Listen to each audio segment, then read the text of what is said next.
تو جب سینے میں دھڑکتا ہوا دل رکھا ہے تو پھر کسی کی تانگ تو ہوگی، پھر انتظار تو ہوگا، پھر کسی کے ملنے کی آس تو ہوگی، پھر رت جگے تو ہوں گے۔ اور اس دل کا یہی زیور ہے، یہی دل کا حسن ہے، یہ بےتابیاں ہی اس دل کا جمال ہے۔ اقبال نے کہا قید میں پہنچا تو حاصل مجھ کو آزادی ہوئی، دل کے لٹ جانے سے اس گھر کی آبادی ہوئی۔ ہر شے لٹتی ہے تو برباد ہوتی ہے، یہ لٹتا ہے تو آباد ہوتا ہے۔ برق گرتی ہے تو یہ نخل ہرا ہوتا ہے۔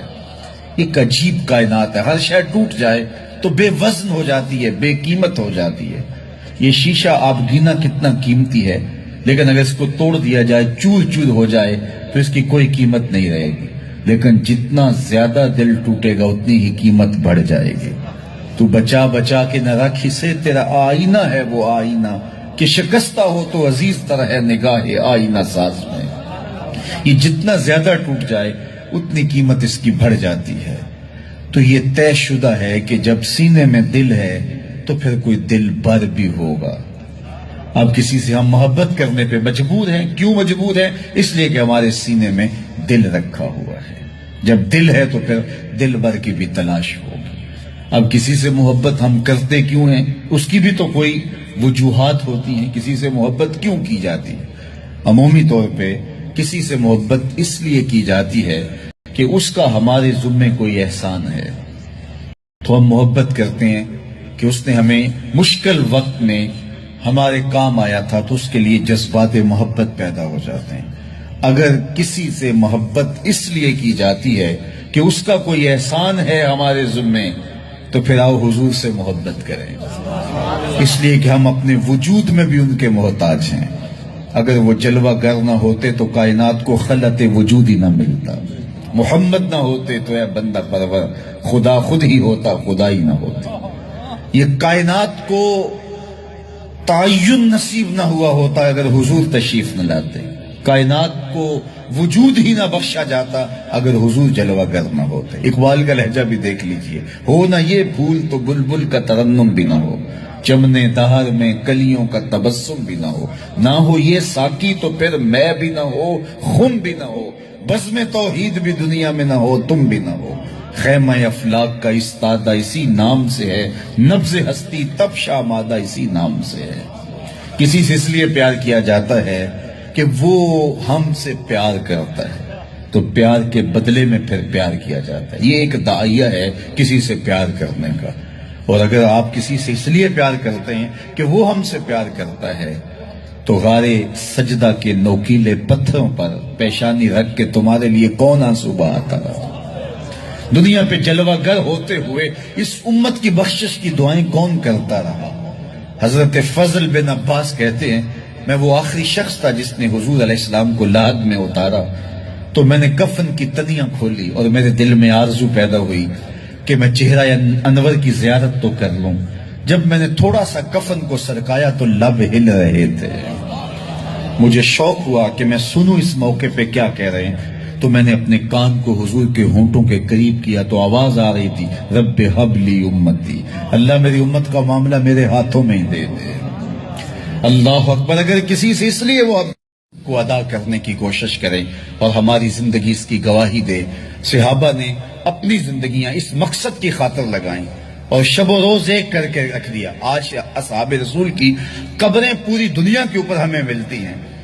یار مدینہ المنورہ کو دیکھنے کے لیے لوگ تڑپتے ہیں، تو یہ شہر مدینہ چھوڑ کے چلے کیوں گئے؟ اور اس ٹھنڈی چھاؤں کو چھوڑ کے کوئی کہاں جا کے دفن ہوا، کسی نے کہاں چاند وار دی؟ تو اصل بات یہ ہے کہ محبوب کا مشن عزیز ہوتا ہے، محبوب کی فکر عزیز ہوتی ہے۔ وہ کسی نے کہا تھا نا، میں مر کے بھی زندہ ہوں اہل وفا کی محفل میں، میری محفل میں آ میرا مزار نہ پوچھ۔ تو جب ان کے ہوئے ہو تو پھر اپنی زندگی، اور وہ لوگ جنہوں نے حضور کا نام لیا، اس تابی کی کہانی کوئی نہیں بھول سکتا جس کا ذکر اقبال نے کیا کہ وہ گھوڑے کی ننگی پیٹھ پہ بیٹھ کے اللہ کے دین کا پیغام لے کے آگے بڑھا، اور چلتے چلتے دلدل آ گئی تو اس نے گھوڑے کی باگیں کھینچ لی اور کہا، مالک میرے جذبے تو جوان تھے، تیری زمین ہی ختم ہو گئی۔ اس پہ اقبال نے کہا تھا، دی اذانے کبھی یورپ کے کلیساؤں میں، کبھی افریقہ کے تپتے ہوئے صحراؤں میں، دشت و دشت دریا بھی نہ چھوڑے ہم نے، بحر ظلمات میں دوڑا دیے گھوڑے ہم نے۔ تو آج میں اور آپ ان جذبوں سے سرشار ہوں گے، لیکن وہی بات جو میں عرض کر چکا، اس کا آغاز ہماری اپنی ذات سے ہوگا۔ ہمارا عمل گواہی دے گا، ہمارا رویہ گواہی دے گا، ہمارا طرز زندگی گواہی دے گا۔ ہم دوسروں کو مسلمان کرنے کے لیے بے چین ہیں، ذرا 2 لمحوں کے لیے اپنے اندر بھی اتر کے دیکھو، یہ پاپی بھی سیدھا ہوا ہے کہ نہیں ہوا، اس من کے اندر بھی روشنی ہوئی ہے کہ نہیں ہوئی۔ میں تو میلاد کے موسم میں گلی گلی کہتا رہا، تمہیں مبارک کو تم نے جھنڈیاں لگائیں، مجھے اچھا لگا تم نے گھروں کی چھتوں پہ چراغاں کیا، لیکن کوئی جھاڑو لے کے دل نگر میں بھی آنا، کہیں دل کی گلیاں اندھیر نگر نہ رہ جائے، کوئی دیا، کوئی محبت کا چراغ دل میں بھی روشن کرنا۔ اگر دل کی دنیا آباد ہو گئی تو پوری کائنات روشن ہو گئی۔ میرے حضور نے فرمایا، انسان کے جسم میں گوشت کا ایک ٹکڑا ہے، اگر وہ صحیح ہو جائے تو پورا جسم صحیح ہو جاتا ہے، اگر وہ خراب ہو جائے تو پورا جسم خراب ہو جاتا ہے۔ پھر فرمایا، الا وہی القلب، سنتے ہو، گوشت کے اس ٹکڑے کا نام دل ہے۔ حضرت نبی رحمت کی مجلس لگی تھی، ہجوم عاشقاں تھا۔ ایک دن حضور نے فرمایا، جنتی دیکھنے کا شوق ہو تو دروازے پہ دیکھو۔ کہتے ہم نے دیکھا ایک بوڑھا شخص ہاتھ میں جوتا پکڑا ہے بائیں ہاتھ میں، اور تازہ آثار وضو اس کی داڑھی پر نمایاں ہیں، تو وہ مسجد میں داخل ہوا۔ خیر اگلا دن ہوا تو پھر کہا، اگر کسی کو جنتی دیکھنے کا شوق ہے تو دروازے پہ دیکھو۔ ہم نے کہا دیکھیے آج کون خوش نصیب آتا ہے، تو وہی بزرگ دوبارہ آئے، بائیں ہاتھ میں جوتا پکڑا ہے اور آثار وضو چہرے پہ حویدہ ہیں۔ تیسرا دن آیا تو پھر کہا، جنتی دیکھنے کا شوق ہے تو دروازے پہ نظریں رکھو۔ ہم نے دیکھا تو وہی بزرگ اسی حالت میں آئے۔ مجلس ختم ہوئی تو میں ان بزرگوں کے پیچھے چل پڑا۔ حضرت عبداللہ بن عمر کہتے ہیں کہ میں جب پیچھے چلا تو انہوں نے کہا، کیسے میرے پیچھے آ رہے ہو؟ میں نے کہا، ابا جی سے کوئی شکر رنجی سی ہو گئی ہے، لڑائی سی ہو گئی ہے، تو میں 3 دن آپ کے پاس گزارنا چاہتا ہوں، تو مجھے آپ رکھ لیں گے؟ انہوں نے کہا کوئی بات نہیں، آ جاؤ۔ کہتے ہیں میری آرزو تھی کہ میں دیکھوں کہ یہ عمل کون سے کرتا ہے۔ حضور نے فرمایا، جنتی دیکھنا ہے تو دروازے پہ دیکھو۔ 3 دن یہی آتا رہا۔ کہا، اس نے کہا کوئی بات نہیں، آ جاؤ۔ میں ساتھ چلا گیا۔ رات جب سوئے تو میں نے چادر اوڑھ لی، اور میں اس طاق میں تھا کہ دیکھوں کہ یہ عمل کون سے کرتا ہے، لیکن وہ ساری رات سویا رہا۔ اتنا تھا، جب کروٹ بدلتا تھا تو رب کے نام لیتا تھا۔ اس کے علاوہ صبح اٹھے، میں بھی اٹھا، نماز فجر ادا ہوئی، ناشتہ کیا، کھیتوں میں چلے گئے، باغ میں پانی کیا، گوڈی کی جو بھی معمولات تھے، ظہر پڑی، مغرب عشاء، رات ہوئی تو پھر سو گئے۔ میں نے سوچا کل میری وجہ سے ہو سکتا ہے معمولات ترک کیے ہوں، لیکن معمولات کا عادی شخص روز معمولات ترک نہیں کر سکتا، تو دیکھتے ہیں کہ آج کیا ماجرا ہوتا ہے۔ میں سو گیا بظاہر، لیکن جاگ رہا تھا، لیکن وہ ساری رات سویا رہا، صرف کروٹ بدلے تو رب کا نام لے۔ کہا خیر وہ وقت دن بھی گزرا۔ تیسرا دن گزرا تو جب 3 دن بیت گئے، صبح ناشتہ ہوا تو میں نے کہا کہ میری ابا جی سے کوئی لڑائی نہیں ہوئی تھی، کوئی میرا الجھاؤ نہیں ہوا تھا۔ میں نے حضور سے سنا کسی نے جنتی دیکھنا ہے تو دروازے پہ دیکھو۔ 3 دن آپ ہی بابا جی آتے رہے، لیکن مجھے تو کچھ دکھائی نہیں دیا۔ 3 راتیں اور 3 دن میں نے آپ کے ساتھ گزارے۔ تو وہ بزرگ فرمانے لگے کہ اے ابن عمر، ایسی کوئی بات نہیں ہے کہ میں نے تمہاری وجہ سے کوئی عمل چھپایا ہو، میرے وہی معمولات ہیں جو تم نے 3 دن میں دیکھے، کوئی الگ سا عمل ایسا نہیں تھا جو تم سے میں چھپا لیا ہو، لیکن ایک میرا عمل تم نہ دیکھ پائے، اور وہ اگر تم اور بھی دن میرے ساتھ گزارتے تو نہ دیکھ پاتے۔ تو مجھے تجسس ہوا، میں نے کہا کہ وہ عمل کون سا ہے؟ تو وہ فرمانے لگے تم نے محنت کی، 3 دن رہے، میں تمہیں بتا دیتا ہوں۔ تو اس بزرگ نے ایسے سینے پہ ہاتھ رکھا، دل والی جگہ پہ، اور کہا اے ابن عمر، یہ جو سینے میں رکھا ہوا دل ہے نا، اس میں کسی مومن کا بغض نہیں ہے، تو اس میں کسی مومن کے لیے نفرت نہیں رکھی ہے، بغض نہیں رکھا ہے۔ تو آج میں اور آپ جنت کے مسافر بننا چاہتے ہیں تو اس اندر کی دنیا کو صاف کیجئے، اور جب اس میں جھاڑو دیں گے اور اس کی صفائی کریں گے تو پھر محبوب کے جلوے آپ کو یہاں دکھائی دیں گے، نہ مسجد وچ نہ مندر وچ، لب یار نو اپنے اندر وچ، وفی انفسکم افلا تبصرون۔ تو آئیے میں اور آپ اپنے باطن کی صفائی کے لیے کوشاں ہوں۔ زندگی لمحہ لمحہ ٹوٹ رہی ہے، اور میں اور آپ ایک ایک سانس کر کے اپنی زندگی کو توڑ رہے ہیں۔ یہ اٹھتے ہوئے قدم ہیں، سیدنا علی المرتضیٰ فرماتے ہیں، یہ ہماری جو سانسیں ہیں یہ اٹھتے ہوئے قدم ہے، یہ پگھلتی ہوئی برف ہے جو ہمیں موت کے قریب لے جا رہی۔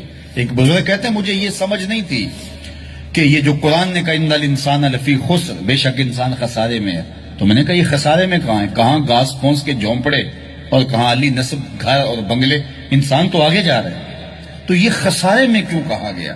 تو میں سمرقند کے بازار سے گزر رہا تھا، وہاں ایک آدمی پھٹے پہ رکھ کے برف بیچ رہا تھا اور ساتھ آوازیں لگا رہا تھا۔ آج کل تو یہاں وہ پاپڑ بیچنے والے بھی آوازیں لگاتے ہیں، تو وہ سمرقند کے بازار میں برف رکھ کے میں ایسا تاجر ہوں جس کا راس المال پگھلتا چلا جا رہا ہے، کیونکہ برف ایک ایسا سودا ہے جو گاہک کا انتظار نہیں کرتا۔ آپ کپڑا بیچتے ہیں، آج گاہک نہیں آئے، ہو سکتا ہے کل 4 آنے مہنگا بیچ لیں۔ آپ پیٹرول بیچتے ہیں، ہو سکتا ہے پڑا پڑا 6 روپے اوپر چلا جائے، آپ کروڑوں کے فائدے میں چلے جائیں۔ لیکن اگر برف کا کل گاہک آپ بھی آ گیا اور مہنگی بھی ہو گئی، برف ہی نہیں ہوگی، تو وہ کہتا ہے لوگوں میرے پہ رحم کرو، مجھ سے برف لو۔ میں ایسا تاجر ہوں جس کا راس المال پگھلتا چلا جا رہا ہے۔ ارحموا ارحموا علی من یذوب راس مالہ، تو قدم رک گئے اور کہا کہ مجھے ان الانسان لفی خسر کا ترجمہ سمجھ میں آ گیا۔ جس طرح تیری برف پگھلتی جا رہی ہے، میری زندگی پگھلتی جا رہی ہے۔ تیری برف قطرہ قطرہ پگھل رہی ہے، میری زندگی سانس سانس پگھل رہی ہے۔ اگر تو اب بیچ لیتا ہے، اس کے بدلے درہم لے لیتا ہے، دینار لے لیتا ہے، پادشاہ جات لے لیتا ہے، کوئی جنس لے لیتا ہے، تجھے 4 آنے بچ جائیں گے۔ اور میں بھی ان سانسوں کے بدلے درود پڑھ لیتا ہوں، ان سانسوں کے بدلے نماز پڑھ لیتا ہوں، سانسوں کے بدلے قیام کرتا ہوں، رکوع کرتا ہوں، سجود کرتا ہوں، کسی دکھی کے کام آ جاتا ہوں، کسی پریشان حال کی پریشانی دور کر دیتا ہوں، تو یہ میری سانسیں کام آ گئی۔ تو آج وقت ہے، وہ کسی پنجابی شاعر نے کہا تھا نا، آج ساوی نے کھلے راوی نے انج ٹوک نوکھڑے ٹکڑے نہیں۔ آج وقت ہے، آج فرصت ہے۔ وہ فقیر کھڑا تھا بازار میں، رو رہا تھا، تو کسی نے گزرتے ہوئے کہا بابا کسی نے مارا ہے، تنگ کیا؟ کہا نہیں کوئی ایسا ماجرا نہیں، وہ ان کے رویے نے رلا دیا تھا۔ کیا مطلب؟ کہا ان کو دنیا میں کھوئے ہوئے دیکھا، دل میں ترس جاگا، تو میرا خیال ہوا ان بندوں کی رب کی صلح نہ کروا دوں۔ تو کہا پھر کیا ہوا؟ کہا میں نے اس سے بات کی، آواز آئی لے آ میری چوکھٹ پہ، ایک آنسو سے سارے گناہ معاف کر۔ میں بڑا خوش ہوا، میں ان سے بات کی، یہ الٹا میرا مذاق اڑانے لگے، جا بابا اپنا کام کر، تمہیں کیا پتا ہوتا ہے دنیا اور دنیا داری کیا ہوتی ہے۔ تو وہ تو مان رہے، یہی نہیں مان رہے، تو مجھے اس پہ رونا آ گیا۔ خیر وقت گزر گیا، اگلے دن وہی شخص قبرستان کے قریب سے گزرا، دیکھا وہ فقیر وہاں کھڑا بھی رو رہا تھا۔ کہا بابا بازاروں میں بھی روتا ہے، قبرستانوں میں بھی روتا ہے، آج کیا ماجرا ہے؟ کہا کہانی کل والی ہے۔ کہا کیا مطلب؟ کہا ان سے مایوس ہو گیا تو آج ادھر نکل آیا، اور میرا خیال ہوا آج ان کی اور رب کی صلح کرواؤں۔ تو تجسس سے پوچھا آج کیا بنا؟ کہا آج یہ مان گئے وہ نہیں مانتا، کل وہ مانتا تھا یہ نہیں مان رہے تھے، اور آج یہ مانتے ہیں وہ نہیں مانتا۔ وقت پر کافی ہے قطرہ بھی آب خوش ہنگام کا، جل گیا جب کھیت برسا می تو پھر کس کام کا۔ آئیے میں اور آپ اپنے رب سے اپنے تعلق کو جوڑ لیں، اپنی زندگی کو کبھی بھی نماز سے محروم نہ رہنے دینا، سونے سے قبل 5 انگلیاں بھی گن لینا اور 5 نمازیں بھی گن لینا۔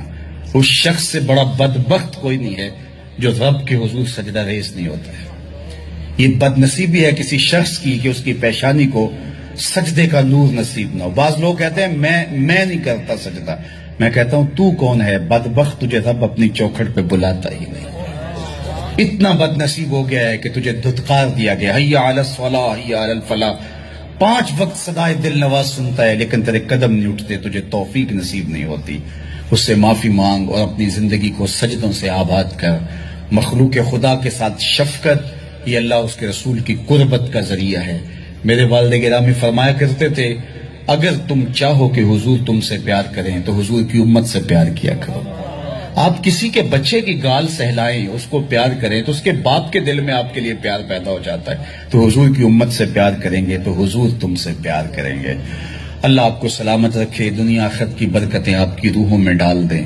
اقبال کے سارے کلام کا رس نچوڑیں تو خلاصہ یہ نکلتا ہے کی محمد سے وفا تو نے تو ہم تیرے ہیں، یہ جہاں چیز ہے کیا لوح و قلم تیرے ہیں۔ اقبال کہتے ہیں حضور سے وفا کرو، قلم بھی تمہیں دے دیں گے، تختی بھی تمہیں دے دیں گے، پھر جو لکھنا ہوا خود ہی لکھ لینا، پھر تمہاری تقدیر کے فیصلے کہیں اور نہیں ہوں گے، خدا بندے سے خود پوچھے گا بتا تیری رضا، لیکن شرط ہے کہ تم ان کے ہو جاؤ۔ وآخر دعوانا ان الحمدللہ رب العالمین۔